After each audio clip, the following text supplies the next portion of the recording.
Hello friend, आज हम जानते हैं कि हमारे यहाँ जो बिहार यूपी के हैं, खास करके उन लोगों के यहाँ छठ क्यों मनाई जाती है और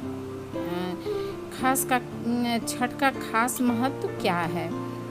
तो उत्तर प्रदेश और खासकर बिहार में छठ का विशेष महत्व है। छठ पर्व एक पर्व नहीं है बल्कि महापर्व है जो पूरे 4 दिन तक चलता है। नहाय खाए से इसकी शुरुआत होती है जो डूबते और उगते हुए सूरज को अर्घ्य देकर समाप्त होती है। ये पर्व साल में 2 बार मनाया जाता है, पहली बार चैत्र में और दूसरी बार कार्तिक में, जो चैत वाली जो अभी है। चैत शुक्ल पक्ष षष्ठी पर मनाए जाने वाली छठ पर्व को चैती छठ और कार्तिक शुक्ल पक्ष की षष्ठी पर मनाए जाने वाली कार्तिकी छठ पर्व कहा जाता है। पारिवारिक सुख समृद्धि और मनोवांछित फल प्राप्ति के लिए ये पर्व मनाया जाता है। इसका एक अलग ऐतिहासिक महत्व भी है।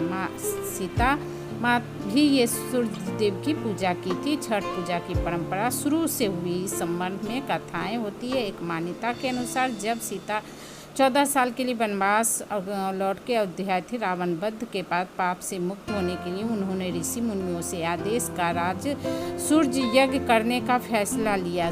पूजा के लिए उन्होंने मुगलदय ऋषि को आमंत्रित किया। मुगलदय ऋषि ने माँ सीता पर गंगा जल छिड़ककर पवित्र किया और कार्तिक मास के शुक्ल पक्ष की षष्ठी तिथि को सूर्य देव की उपासना करने का आदेश दिया। इससे माता सीता ने मुगलय ऋषि के आश्रम में रहकर 6 दिनों तक सूर्य देव और भगवान की पूजा की थी। सप्तमी को सूर्योदय के समय फिर से अनुष्ठान कर सूर्य देव का आशीर्वाद प्राप्त किया था। महाभारत काल से हुई थी छठ पर्व की शुरुआत। हिंदू मान्यता के मुताबिक कथा प्रचलित है कि छठ पर्व की शुरुआत महाभारत काल से हुई थी।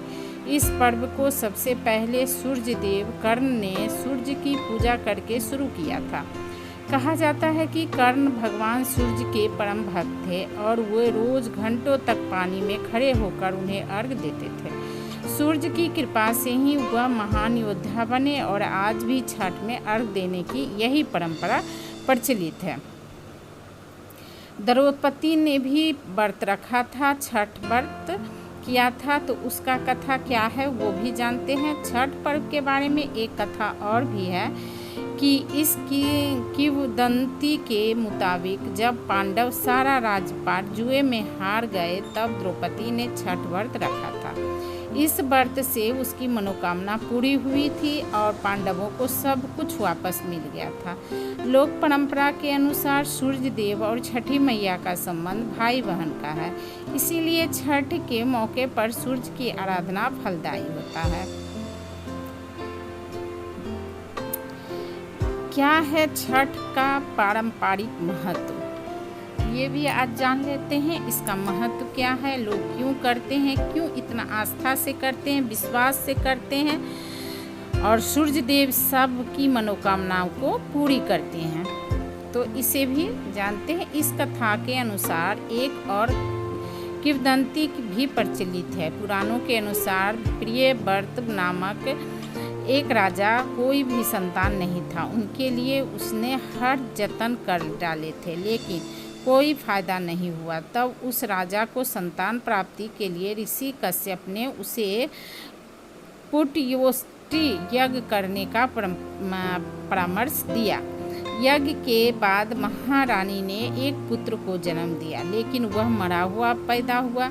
राजा के मृत पुत्र बच्चे की सूचना से पूरे नगर में शोक छा गया। कहा जाता है कि तब राजा मृत बच्चे को दफनाने की तैयारी कर रहे थे, तभी आसमान से एक ज्योतिमय विमान धरती पर उतरा। उसमें बैठी देवी ने कहा, मैं षष्ठी देवी और विश्व के समस्त बालकों की रक्षिका हूँ।